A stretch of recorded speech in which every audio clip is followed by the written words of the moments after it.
Suportado ng liderato ng Senado ang mungkahing maghain ng reklamo laban kay suspended Banban Tarlac Mayor Alice Go dahil sa hindi nito pagsipot sa investigasyon ng Senado.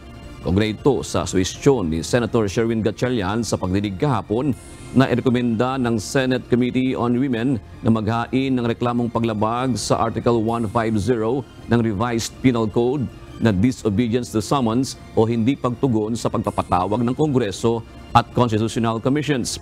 Ayon kay Senate President Francis T. Escudero, sakaling irekomenda ito ng Senate panel, kanyang aatasan ng Legal Department ng Senado kung sino ang maaari maghain ng reklamo. Maaari niyang si Senator Sherwin Gatchalian na maghain ito o sino mang mayroong personal na kaalaman kaugnay ng hindi sinunod na sabina.